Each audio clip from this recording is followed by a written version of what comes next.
Ok. Buenas noches, profesora, compañeros y compañeras. Mi compañero y yo le vamos a exponer sobre el pintor Juan Correa. Juan Correa fue un destacado pintor novohispano del siglo XVI, nacido alrededor de 1646 en la Ciudad de México. Aunque se sabe poco sobre su vida, se cree que fue discípulo de Sebastián López de Arteaga y que desarrolló su carrera principalmente en la capital mexicana. Correa es conocido por sus pinturas religiosas, en particular por sus numerosas obras que representan a la Virgen de Guadalupe. Su estilo se caracteriza por su delicada técnica y su habilidad para representar expresiones humanas con gran realismo. Correa falleció en 1716 en la Ciudad de México, dejando un legado artístico que lo ha convertido en una figura importante en la historia del arte mexicano. Su pintura abarca temas tanto religiosos como profanos. Se considera que una de sus mejores obras es la Asunción de la Virgen de la Catedral Metropolitana de la Ciudad de México. Varias de sus obras de tema guadalupano llegaron a España. En Antequera, Málaga, existe una colección interesante en el Museo de la Ciudad sobre este pintor, con pinturas relacionadas con la Virgen María. También pintó temas guadalupanos en Roma, 1669. La Catedral de los Santos Apóstoles Felipe y Santiago de la diócesis de Azcapotzalco tiene en su nave principal un retablo en honor de Santa Rosa de Lima, pintado por él, así como diversos retablos de la Capilla del Rosario.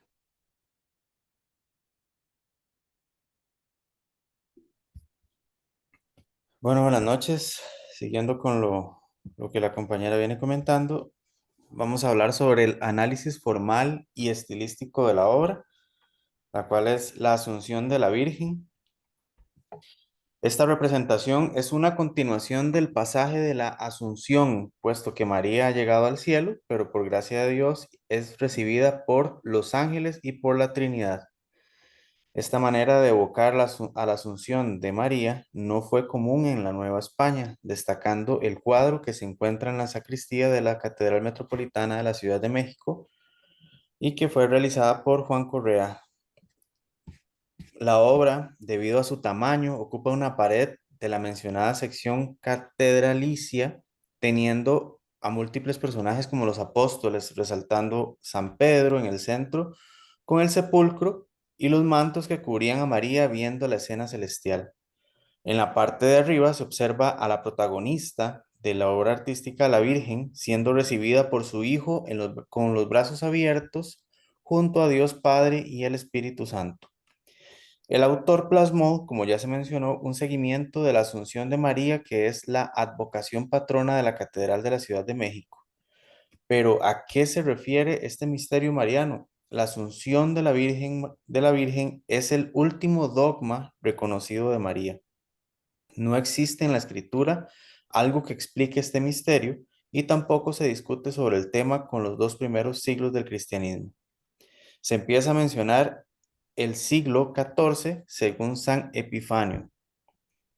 Habla sobre la muerte de María junto con San Efrén. Este último afirmó que el cuerpo de María no sufrió corrupción alguna en el momento de su muerte.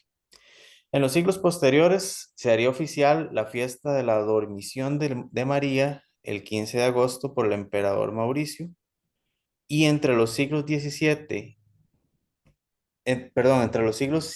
y 10 fueron muchos los teólogos que afirman la asunción corpórea de María. Modesto de Jerusalén es uno de ellos.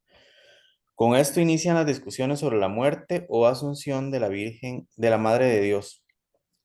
Ya para el siglo XVIII, la fiesta de la Asunción tiene su primera petición a Roma para ser calificado como dogma de fe. Surgieron muchas más peticiones hasta que Pío XII, en 1950, con la Constitución Apostólica, hizo, hizo oficial el misterio de la Asunción de María como dogma de fe. Aunque esta oficialización del misterio es muy contemporánea, el arte representó a la Asunción y la Dormición de María desde la Edad Media en Europa. América no fue la excepción y Nueva España tuvo ejemplos artísticos como ya el mencionado cuadro de Juan Correa. Correa dividió el espacio del lienzo en dos planos, el terrenal y el celestial, siendo separados por tres ángeles sosteniendo pergaminos con los textos del cantar de los cantares. También en la parte inferior se observa a los apóstoles sorprendidos ante el sepulcro de María. La escena se desarrolló en un bosque donde se ven distintos animales formar parte de la pintura. Cada uno simboliza algo distinto, tanto en virtud, tanto en virtud de María como de su hijo. En el lado derecho, entre los árboles, está una lechuza, símbolo de la sabiduría y la soledad de la oración, virtudes de la Virgen. Un águila que simboliza la resurrección y por ende al mismo Cristo. Un pavo real que significa la inmortalidad y la guacamaya junto con el ánade. Estos símbolos representan las virtudes de María por ser la Madre de Dios, siendo elementos muy comunes de los cuadros de la Virgen. Del lado izquierdo, un perro simbolizando la fidelidad y la vigilancia. Un erizo que significa, según los escritos de San Leopoldo, la doblez del alma falaz. Un leopardo, símbolo del pecado, lo cruel y del mismo diablo. Los corderos, representando las almas justas. Un oso, que es la glotonería, la crueldad y la influencia del mal. El gato montés, que simboliza la lujuria. El ciervo como la piedad. Y por último, el zorro, que significa la astucia y el engaño. Es una interesante observación que cada lado capta diferentes significados. El derecho tiene un significado positivo y el izquierdo, salvo el perro, el ciervo y los corderos, un símbolo negativo. La parte superior es conformada por una multitud de ángeles que llenan todo el espacio del cielo. Estos en actitud de adoración a la Santísima Trinidad o tocando instrumentos musicales. San Miguel, sosteniendo una palma del árbol del paraíso, lidera el grupo angelical en recibimiento de la que será la reina del cielo. La primera idea plasmada en el cuadro viene del pasaje de Reyes. Vino Betsabé al rey Salomón para hablarle a Adonías, y el rey se levantó a recibirla, se inclinó y volvió a su trono, haciendo que le dieran una silla a su madre y se sentó a su diestra. Cristo vestido de rojo, evocando su pasión y la sangre derramada por la humanidad, ha bajado del trono para recibir a su madre, mientras el Padre sostiene la corona que va a colocársele a María, quien ya tiene el trono siendo llevado por querubines hacia ella. En esta escena corresponde a las palabras atribuidas a San Jerónimo. Jesús, al mando de la milicia celestial, salió a su encuentro, la tomó de la mano y personalmente la condujo hasta el estrado donde se alzaba su trono, y con gozo la colocó en él para que permaneciera eternamente a su lado, para que compartiera la gobernación del reino. En esta figura resalta la figura de Cristo y María, siendo un previo de la coronación de la Madre de Dios como la Reina del Cielo. El pintor fue capaz de representar un misterio tan complejo como la Asunción de manera muy resumida, pues en solo dos escenas complementarias logró juntar la tradición sobre la muerte de María, la Asunción y la coronación, sin olvidar figuras elementales en la iconografía de la Virgen, como es el San Miguel Arcángel, jefe militar de los ejércitos del cielo y gran protector de la Madre de Dios. Suele ser colocado junto a la Inmaculada Concepción en su representación de la Virgen, de la Mujer Apocalíptica, perdón.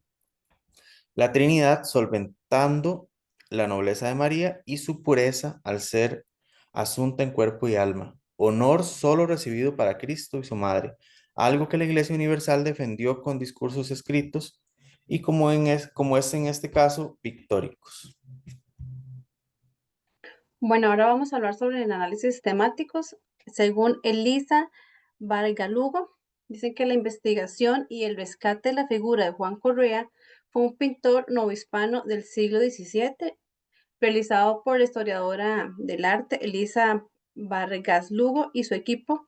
Entre los temas importantes que ellos destacaron son El rescate de la figura de Juan Correa, el texto resalta el esfuerzo de Elisa Balelugo y su equipo para rescatar la figura. El pintor en la segunda mitad del siglo XX era prácticamente desconocido, pero en la actualidad es uno de los pintores novohispanos más valorados. Sus técnicas y materiales se aborda en detalle el estudio de lo que utilizó Juan Correa en sus obras, lo cual ha contribuido a un mayor conocimiento de su proceso creativo y su estilo. Con respecto a los temas religiosos, se destaca la producción de Juan Correa en estos mismos temas, los temas religiosos, como la representación de vírgenes, santos, escenas bíblicas, lo cual refleja la devoción católica de la época colonial en México. Si hablamos de los retratos, se puede mencionar la habilidad de Juan Correa para capturar la personalidad y la dignidad de sus sujetos en sus retratos, la cual muestra su sensibilidad artística y su destreza técnica. Si nos inclinamos por las influencias artísticas, se hace referencia a las influencias artísticas, incluyendo la tradición pictórica europea y elementos indígenas, lo cual se refleja en sus estilos únicos y su capacidad para combinar diferentes influencias. Vamos a pasar con el tema del contexto. Dice que durante la vida de Juan Correa, que abarcó desde 1646 hasta 1716, en México, entonces conocido como la Nueva España, era una colonia española que formaba parte del vasto imperio colonial español en América. Este periodo se conoce como la época colonial mexicana, que se caracterizó por una combinación de influencias indígenas, europeas y africanas, dando lugar a una cultura mestiza única. En el ámbito político, la Nueva España estaba gobernada por un virrey, que representaba al rey de España. La sociedad estaba estratificada, con españoles nacidos en España en la cima de la pirámide social, seguidos por los criollos. Estos eran los españoles nacidos en América. Y los mestizos, que eran la ascendencia española e indígena y esclavos africanos. En el aspecto cultural, la religión católica desempeñaba un papel central de la vida cotidiana y la Iglesia Católica tenía una gran influencia en todos los aspectos de la sociedad. El arte sacro era especialmente importante y los artistas como Juan Correa desempeñaron un papel crucial en la exposición de la fe y la devoción religiosa. Económicamente, la Nueva España era una colonia rica y productiva para España, gracias a la explotación de los recursos como la plata, el oro, así como también la producción agrícola y ganadera. Sin embargo, esta riqueza estaba mal distribuida, lo que llevó a la desigualdad social y económica.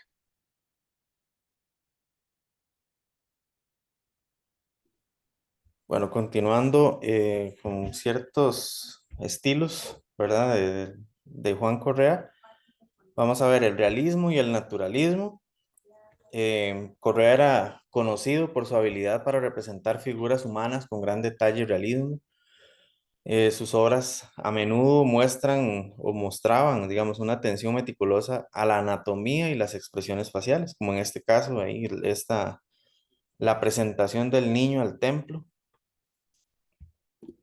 También los colores vivos y vibrantes. Utilizaba una paleta de colores vibrantes saturados, lo que daba a sus pinturas un aspecto llamativo y dramático, como en este caso de la conversión de Santa María Magdalena. Muchísimos detalles. Detalles muy meticulosos. Era conocido por su atención al detalle, especialmente en la representación de elementos como telas, joyas y objetos decorativos. Aquí se puede observar, en esta se llama Las cuatro partes del mundo. También la composición dinámica. Sus pinturas a menudo representaban composiciones dinámicas y llenas de movimiento que ayudaban a capturar la atención del espectador, como en esta El Niño Jesús con ángeles músicos, se llama esta pintura. Bueno, los temas religiosos, ¿verdad? Que era el fuerte de él. La mayoría de las obras de Correa son de temática religiosa, especialmente aquellas que representan a la Virgen de Guadalupe lo que refleja la importancia de la religión en la sociedad novohispana de la época. Esta es la famosa Virgen de Guadalupe. Luego se copió mucho, digamos, hay muchas versiones de esta misma Virgen. Como conclusiones, ya es algo muy, digamos, muy crítico nuestro, se puede observar en las diferentes imágenes cómo el pintor deseaba plasmar por medio de simbolismos el significado de la imagen. Sin embargo, para dar una mejor interpretación, se deben de contemplar por separado cada ilustración dentro de la misma para entender el enfoque que nos quiere dar el pintor. Por ejemplo, en la imagen principal que se refiere a la Asunción de la Virgen María al cielo. Los símbolos positivos están del lado derecho, los negativos del lado izquierdo, pero como anteriormente se comentó, se debe estudiar cada ilustración dentro de la imagen por separado. También estudiando más detalladamente las imágenes se logra observar los logros del artista al obtener en sus pinturas profundidad y espacio. También el artista tuvo mucha influencia en sus obras de arte, en el arte europeo barroco, contemporáneo europeo, entre otros, sin dejar de lado sus raíces mexicanas. Y de nuestra parte sería la exposición y muchas gracias.